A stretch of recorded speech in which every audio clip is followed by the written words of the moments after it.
दोस्तों हम सभी को भगवान के ऊपर पूरा भरोसा होता है। हम जिन्हें भी अपना इष्ट मानते हैं अपनी सारी परेशानियां तथा सुख दुख को उन्हीं से शेयर करते हैं। हम ऐसा मानते हैं कि हमारे आराध्य हमारी बातें सुनते हैं तथा हमारी परेशानियों को दूर करते हैं। लेकिन अक्सर आप सभी ने देखा होगा कि कभी कभी कुछ समस्याएं इतनी ज्यादा हो जाती हैं कि हमारा विश्वास डगमगा जाता है या फिर हम भगवान से शिकायत करने लगते हैं कि इतनी पूजा पाठ का कोई फायदा नहीं होता, परेशानियां आ जाती हैं आदि। तो दोस्तों इसी से जुड़ी एक कहानी आज हम आपको सुनाते हैं। इस कहानी में से हम जानेंगे कि अगर हम पूरे विश्वास और सच्चे मन से अपने इष्ट की सेवा करते हैं तो किस तरह वो हमारी सहायता करते हैं। साथ ही हम यह भी आशा करते हैं कि आपको इस कहानी से अपने सवालों के सभी जवाब मिल जाएंगे। तो आइए कहानी की ओर चलते हैं। दोस्तों एक समय की बात है, एक भोल भाला व्यक्ति अपनी पत्नी के साथ गांव से किसी काम की तलाश में शहर आया। उस दंपत्ति के पास जो थोड़ी बहुत जमा पूंजी थी उससे उन्होंने शहर में किराए पर एक सस्ता सा मकान ले लिया।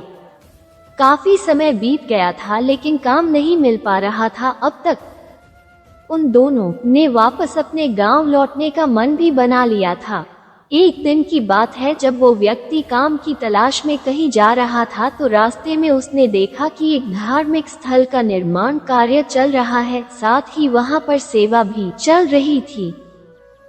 वहां पर कुछ लड़के भी सेवा का कार्य कर रहे थे। उनसे उस व्यक्ति ने पूछा कि क्या मैं यहाँ पर कुछ काम कर सकता हूँ?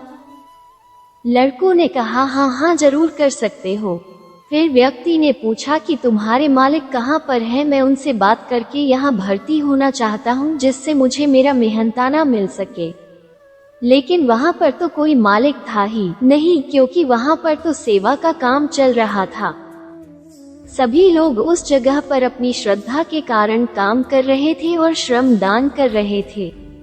उस व्यक्ति को इस बात का पता नहीं था। उसने तो यही सोचा कि यहाँ पर काम के बदले में पैसा मिलता है। लड़कों को एक शरारत सूझी। वे बोले, हमारे मालिक तो किसी काम से शहर से बाहर गए हैं, वे 1 सप्ताह के बाद ही वापस लौटेंगे। तुम यहाँ पर काम करना शुरू कर दो, हम उन्हें तुम्हारे बारे में बता देंगे कि तुमने आज से यहाँ काम शुरू किया है। ऐसा सुनकर उस व्यक्ति ने भगवान को तथा उन लड़कों को धन्यवाद दिया और उसी दिन से वहां पर काम करना शुरू कर दिया। अब वो व्यक्ति रोज सुबह आता और शाम तक बड़ी मेहनत और ईमानदारी से अपना काम करता। लगभग 1 सप्ताह बीत जाने के बाद उसने लड़कों से कहा कि भाई मालिक से मेरी बात करवा दो, तो लड़कों ने फिर से टाल दिया। 1 महीने के बाद जब उसने कहा कि भाई मुझे मालिक से मिलवा दो, मुझे पैसों की जरूरत है, अगर आज पैसे नहीं मिले तो घर पर खाना नहीं बनेगा। जब लड़कों ने यह सुना तो उन्हें अपनी शरारत पर बड़ा पछतावा हुआ, उन्हें अपनी गलती का एहसास हुआ। लेकिन अब क्या करें, वहां पर तो कोई मालिक था ही नहीं। कुछ न सूझते देख लड़कों ने आपस में बात की और कुछ पैसे इकट्ठा कर उस व्यक्ति को दे दिए। जब व्यक्ति घर चला गया तो सब लड़कों ने फैसला किया कि कल उस व्यक्ति को सब कुछ सच बता देंगे और माफी मांग लेंगे। अगले दिन जब वो काम पर आया तो सभी उससे बोले कि भाई हमें माफ कर दो, हमसे बड़ी भूल हो गई। और ऐसा कहकर उन्होंने उस व्यक्ति को सारी बातें बता दी। वे बोले, हमने तो ऐसे ही मजाक में तुमसे मालिक की बात कही थी। ये सुनकर वो बोला कि भाई मजाक तो आप लोग कर रहे हैं। ये सुनकर सभी आश्चर्य में पड़ गए।